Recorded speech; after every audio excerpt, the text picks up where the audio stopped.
Thank you so much, Mahagaru. Thank you so much. Yes, now I request our Rao Bahadur, our Ramappa, one of the finest and greatest actors of Indian Telugu cinema, man of miracle, Satyadev గారిని మాట్లాడవలసిందిగా request చేస్తున్నాం. Thank you ఇక్కడ వచ్చిన అందరికీ thank you media persons and obviously all of you thank you very much. Basically next ఏదున్నా కూడా అనురాగ్ని లాస్ట్లో మాట్లాడించండి. ఎందుకంటే ధోనీని ఏంటండి మ్యాచ్ పిచ్ ఎలా ఉంది అంటే లాస్ట్ ప్లేయర్ వరకు అందరి గురించి చెప్పేస్తాడు యాక్చువల్లీ ఆయన. సో ఈయన మా టీం ధోని ఈయన. సో ఈయనకి మైక్ ఇచ్చామంటే మిగతా వాళ్ళకి పెద్దగా అంటే అప్పటికే అనుకున్నాం బాబు అనురాగ్ నువ్వు తక్కువ మాట్లాడితే మాకు స్కోప్ ఉంటుందని. బట్ అనురాగ్ ఈజ్ ఆల్వేస్ అంటే ఈజ్ హ్యాపీ. కానీ నాకు అదే నువ్వు ఎప్పుడు మాట్లాడవు ఓన్లీ ఆయన మొత్తం ఆయనతో నేను మాట్లాడింది 2 గంటలు అయితే ఈ పాటికి 1 hour 40 minutes ఈ స్టేజ్ మీదే మాట్లాడు నువ్వు 20 minutes మనం మాట్లాడుకుంది. So ya I think because of the happiness and the excitement that రాబోదూర్ అనే ఫిల్మ్ తనకి ఇచ్చింది కాబట్టి తను అంతలా మాట్లాడగలుగుతున్నాడు. But it's a great thing. And అంటే ఎందుకు నేను అనురాగ్ లాస్ట్ మాట్లాడించమంటున్నా అంటే నా పాయింట్స్ అన్ని మాట్లాడేస్తాడు. ఇప్పుడు 11th June నాది కదా జ్యోతిలక్ష్మి సినిమా ఈరోజు రిలీజ్ అయింది. నేను చెప్పాలనుకున్నా నా పాయింట్ మనోడు చెప్పేశాడు. ఇప్పుడు okay anyways so Jyothilakshmi cinema ఈరోజే రిలీజ్ అయింది 11 years బ్యాక్. మళ్ళీ ఈరోజు రాబోదూర్ cinema teaser. I think Jyothilakshmi తో స్టార్ట్ అయిన నా కెరీర్ పూరి సార్కి I'm always indebted and gratitude మా పూరి గారికి. అండ్ ఆయన వల్లే నేను ఈరోజు మీ అందరి ముందు ఇలా ఉండి రాబోదూర్ అనే సినిమా చేయగలుగుతున్నాను. And for ever grateful the most loved director puri sir. అక్కడ స్టార్ట్ అయింది. నేను మాట్లాడాలా? ఓకే. నాకేంటంటే నేను మాట్లాడుతున్నప్పుడు ఎవరైనా మాట్లాడితే ఆల్వేపు చూడడం అలవాటు. సారీ అనుకోద్దు. So and again one quote that we all came up with for Rao Bahadur is this Friday is different from all the 51 Fridays of this year అని. అది ఎందుకు ఎక్కడి నుంచి వచ్చింది అంటే ఊరికే ఏదో మనం come on let's put tag to this film, ఈ ఫిల్మ్కి ట్యాగ్ పెట్టి మనం ప్రమోట్ చేసేయాలనేది కాదు. నిజంగా ఈ ఫిల్మ్లో నుంచి వచ్చిన ట్యాగ్ అది దాని వెనక చాలా ఓకే ఏం పెట్టాలి, ఏ ట్యాగ్ పెట్టాలి అంటే అరే ఓకే మామూలుగా జనరల్లీ మనకి ఒక మలయాళంలో ఒక మంచి క్రేజీ ఫిల్మ్ వచ్చింది అనగానే ఫస్ట్ సపోర్ట్ చేసేది మన తెలుగు వాళ్ళు. ఓకే ఇంగ్లీష్లో ఒక మంచి క్రేజీ ఫిల్మ్ వచ్చింది అనగానే మొత్తం అబ్సెషన్గా అందరం వెళ్ళిపోయాం. మామూలుగా అందరూ చూస్తుంటారు నో వాట్ ఎవర్ నేను. దెన్ మలయాళం తమిళ్ ఏదొచ్చినా ఫస్ట్ మనం చాలా సపోర్ట్ చేస్తాం.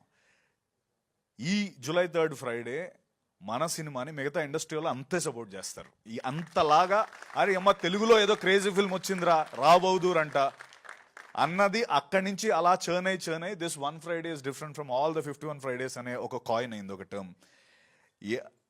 సో అండ్ దాంతోపాటు అంటే మనం మామూలుగా బయట దేశాలు వెళ్ళినప్పుడు ఈ తెల్లవాళ్ళు అడుగుతారు కదా మనని మామూలుగా ఏంటి మీరు మీ సినిమాలు ఏమో ఉంటాయని.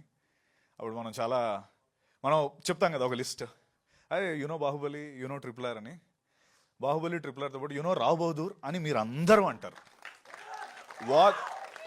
ఇది ఇట్స్ మై ప్రామిస్ దట్ మీరు అందరూ కూడా వాళ్ళందరికీ మాది రావ్ బహదూర్ మా రావ్ బహదూర్ అని మీరు చెప్పుకునేలాగా మేము ఈ సినిమాని చేసాం. మాహా ఈ సినిమాని చేశాడు. అండ్ ఐఎమ్ గ్లాడ్ అంటే పేరు చూసి డైరెక్టర్ పేరు చూసి అరే ఈ సినిమా కంపల్సరీ చూడాలనే జాబితాలో వెంకటేష్ మహా కంపల్సరీ ఉంటాడు. ఎందుకంటే తను కంచరపాలెం అనే సినిమా తీసి ఉమామహేశ్వర గ్రూపస్య నాతో పాటు తీసి మేమిద్దరం కలిసి తర్వాత ఇంకో ఈ ఫిల్మ్కి ఎందుకు ఇంత గ్యాప్ వచ్చింది, ఎందుకు ఒక 3-4 years దానిపైన అలా చర్న్ అయ్యాడంటే తను అన్నాడు ఇందాక నా ప్రైమ్ లైఫ్ నేను ఈ సినిమా పైన పెట్టానని. అది ఎంత ట్రూ అంటే he can do any other film. ఆ 3-4 ఏళ్ళు కాంప్రమైజ్ అయిపోయి అరే చలో లైఫ్ ఏజ్ అయిపోతుంది లేకపోతే నా ప్రైమ్ అయిపోతుంది నేను అని తను కాంప్రమైజ్ అవ్వలేదు. That's a wonderful thing. అంటే మామూలుగా మనం ఏజ్ అయిపోతున్నావు టెన్షన్ వచ్చేస్తుంది. ఈ మనిషి నిజంగా ఈ వెయిట్ నో నేను తీస్తే రావ్ బహదూరే తీయాలి, నేను తీస్తే రావ్ బహదూరే తీయాలని వెయిట్ చేసి అనురాగ్ శరత్ అండ్ గోపాల్ కృష్ణ లాంటి ఒక అద్భుతమైన మ్యాడ్, అంటే అఫ్కోర్స్ సారీ మ్యాడ్ అని చెప్పే ముందు ఇంకోటి గుర్తొచ్చింది.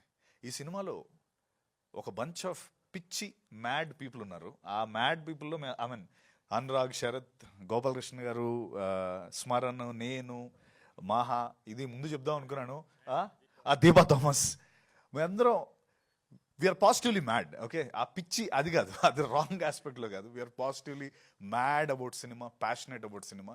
అండ్ ఆ ప్యాషనెట్ పీపుల్ ఈ ముగ్గురు దొరకడం అండ్ ఈశ్వరన్ వాళ్ళు కూడా దొరకడం నిజంగా మా అదృష్టం. అండ్ మహా, నీ సినిమానే కాబట్టి నేను ఈజీగా చెప్పేస్తున్నాను, Rao Bahadur will have care of Kancharapalem in breakfast. అది that's what I want to say. Okay, ఇది ఇంకో సినిమా అయితే నేను చెప్పను, but okay, so that's what Rao Bahadur is about. And I'm glad I got ఈ ఇంత అద్భుతమైన అవకాశం నాకు దొరికి ఈ సినిమాలో పార్ట్ అయినందుకు. ఇందాక టీజర్ చూస్తుంటే నాకు ఫర్ ద ఫస్ట్ టైం పెద్ద స్క్రీన్లో చూస్తున్నాను. నాకు అవును, ఇప్పటి వరకు ఎప్పుడు చూడలేదు పెద్ద స్క్రీన్లో. ఈ మనిషితో ఎలా ఉంటుందంటే, ఉమామేశ్వర గ్రూప్ వస్తే సినిమా చేస్తున్నాను, అందులో మీరు చూసుంటే లాస్ట్లో ఒక ఫైట్ సీక్వెన్స్ ఉంటుంది. ఆ ఫైట్ సీక్వెన్స్ అవుతుంది, మధ్యలో ఏదో మనోడికి మిస్ అవుతుంది. ఫైట్ మాస్టర్ ఏదో నా దగ్గరకు వచ్చి నాకు ఒక్క షాట్ కావాలి. ఆ షాట్ ఏంటంటే, నిన్ను వాడు కొడతాడు, రవి కొట్టగానే నువ్వు 3 బౌన్స్లు అయ్యి టక్ టక్ టక్ అని ఎండ్ అవ్వాలి అన్నాడు. ఇదేంటిది, రోప్ ఉందా అంటే, మనం రోపులు వాడంగా అన్నాడు. మనం ఓకే సరే, ఇప్పుడు బౌన్స్ ఎలా అవుతారు, ఒక మనిషి ఎలా 3 సార్లు బౌన్స్ అవుతాడు, అది రోప్స్ అవన్నీ ఉంటే అవుతాయి అంటే. కాదు, నీకు రిఫరెన్స్ ఏం చెప్పాలంటే, బాహుబలిలో ఆ ఎద్దుని రానా కొట్టిన తర్వాత ఎద్దు చూసావా ఇలా బౌన్స్ వెళ్తుందంటే, మహా అది సీజీ, మహా అది ఎద్దు 3 సార్లు బౌన్స్ అయిందంటే లేదు నాకు, కెన్ యూ అది ఆ 3 సార్లు బౌన్స్ అవ్వగలవా అన్నాడు. ఏంట్రా ఈ క్యాండిడేట్ 3 సార్లు బౌన్స్ అవడం అని. మీరు యాక్చువల్లీ ఇప్పుడు మళ్ళీ చూడండి, నేను 3 సార్లు బౌన్స్ అయ్యాను. యాక్చువల్లీ నేను చేశాను అది, వెళ్ళి టక్ టక్ 3 సార్లు బౌన్స్ అయ్యి ఎండ్ అయ్యాను. అది నేను నమ్మలేకపోయా. అంటే మేబీ 2 సార్లు అవుతాడేమో, ఓకే చేసేద్దాం అనుకున్నా. ఫస్ట్ అటెంప్టే 3 సార్లు జంప్. నేను లోపల 1 2 3 అని జంప్ అవుతున్నాను. అది మిస్ అయిందా, 2 వచ్చాయి 3 వచ్చాయి, మళ్ళీ ఇంకోసారి చేయమంటాడని. బట్ సినిమా చూసినాక అర్థమైంది ఏంటి. సో ఇలాంటి చిన్న డీటెయిలింగ్ దీంతో దాన్ని చాలా నీట్గా డిజైన్ చేసుకొని చేస్తాడు. అండ్ తనన్న మాటే నేను రివర్స్లో చెప్తున్నాను. I'm fortunate to be part of the era where you are a director, Maha. Thank you very much. అంటే it's a mutual respect for both of us. And అంతే, July 3rd రావ్ బహదూర్ వస్తుంది. Once again Anurag Sharath, Gopal Krishna garu, thank you. మా ఇద్దరికి pitch ఉంది, మీకు కూడా pitch ఉందని నిరూపించారు. And please do watch and like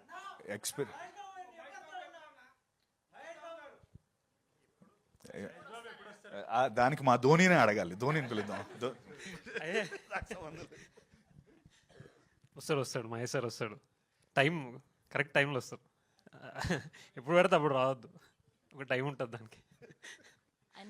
and last time మా మహేష్ సార్కి మేజర్ ఫిల్మ్ యాక్చువల్లీ మొత్తం అంతా ఫుల్ కాపీ రెడీ అయిన తర్వాత we kind of had a show for him. Sir ఒక్కరే చూసారు and so kicked about it. So we want to do it again. మొత్తం copy అంతా రెడీ అయిపోయిన తర్వాత మహేష్ సార్కి చూపించి మాట్లాడి then will talk. Thank you. July 3rd Rao Bahadur. నిజంగా నేను చెప్పిన మాటలో ఏది ఉండదు. మీరు సినిమా చూసాక కావాలంటే నాకు ఇన్స్టాగ్రామ్ మెసేజ్ నేను అప్పుడప్పుడు చూసుకుంటాను, నాకు పెట్టండి, లేకపోతే నా నెంబర్ కూడా ఇస్తాను. ఊరికే టెక్స్ట్ చేయండి సినిమా ఎలా ఉందో. This is my promise. Rao Bahadur will shock you all. Will అంటే ఇందాక అన్నట్టు, మనం సినిమా చూస్తే సినిమా మన చూసినట్టు రావ్ బహదూర్ ఆ రోజు మిమ్మల్ని ఇలా చూస్తూ ఉంటాడు. Okay, just remember him. Thank you all. And July 4th నా birthday, so give me my birthday gift. Please do come watch the film. Love you all. Love you. Thank you. Sorry one thing. And ఇంకొకటి sorry, నేను Deepa Thomas గురించి చెప్పాలి. నిజంగా దీపా ఒక brilliant performer. Brilliant performer. ఎందుకంటే C నా character నేను ముందు దాంట్లో కూడా చెప్పాను, నేను ప్రాస్థెటిక్స్ వేసుకున్నాను, లేకపోతే 5 hours కూర్చున్నాను, this is part of my everyday thing. But తనకి నిజంగా ఎటువంటి మేకప్ లేదు. It was very tough for to like different ages చూపించడానికి. She has to just look, తను ఎలా ఉందో అలాగే ఉండాలి. ఎక్కువ ఏమి ప్రాస్థెటిక్ వేసి తనకి ఏం చేయలేదు, like little makeup, but with his తన సటిల్ పర్ఫార్మెన్స్తో ఆ ఓల్డ్ ఏజ్ని తీసుకొచ్చి ఆ అక్రాస్ ద ఫిల్మ్లో 3 different ఏజెస్ ఉంటాయి. ఆ ఏజెస్ తను అద్భుతంగా చూపించింది. And Deepa your here's to stay. సత్యలీక్సా Deepa Thomas garu, thank you. ఇందా నుంచి గారు అంటే. అండ్ సో దీపాకి at the same time Karthik, my DOP, my Smaran జిమ్మర్ సాయి, మా మ్యూజిక్ డైరెక్టర్, శిల్ప జిఎన్ఎస్, తనది చాలా ఇంపార్టెంట్. ఐ మీన్ మహా అన్నట్టు నాకు డ్రెస్ ఇచ్చారు. ఈ కాస్ట్యూమ్ ఎంత చూస్తున్నారు కదా, ఈ కాస్ట్యూమ్ ఇస్తే అప్పుడప్పుడు తను వచ్చేది నా దగ్గరికి, సత్య మీరు కొంచెం ఎక్కువ వంగకండి, ఎక్కువ లేపకండి అని. అదేంటది, నేను ఎలా పర్ఫామ్ చేస్తాను అంటే ఏం లేదు, ఈ ఫ్యాబ్రిక్ నేను బాంబేలో ఆక్షన్లో కొన్నాను, ఇది ఇంకో ఫ్యాబ్రిక్ లేదు, చిరిగిపోతే. అంటే ఎందుకు అలా కొన్నారంటే బికాస్ ద రాయల్, ఇది ఎప్పుడో 1960, 1950లో నిజంగా అప్పుడు పట్టు వస్త్రాలని పట్టుకొని వచ్చి కుట్టింది. నిజంగా 80 to 100 years old ఫ్యాబ్రిక్ కూడా వి యూజ్డ్. 82 అలాంటి ఫ్యాబ్రిక్ ఒకటి వేసి నన్ను ఎక్కువ పర్ఫామ్ చేస్తే చిరిగిపోతుంది, తర్వాత కుట్టలేం కూడా, అది వాష్ కూడా చేసేవారు కాదు. థ్యాంక్స్ శిల్ప, రోజు అది నేను చాలా మంచి వాసన, అది బాగుండేది. But thank you all. And Rohan, thank you. And the beautiful direction team, Dhruva, Jaya, Rajesh, Vinay, Venki, Vicky, Apurva, amazing guys, and also Jagan, Ma Suma, Naveen, and of course Dinesh. Dinesh, thank you all, thank you and love you all, thank you. Thank you Satyadev garu, thank you so much. Okay, so చెప్తారు ఏది నా నీకు number personal గా message పెట్టమని చెప్తాను.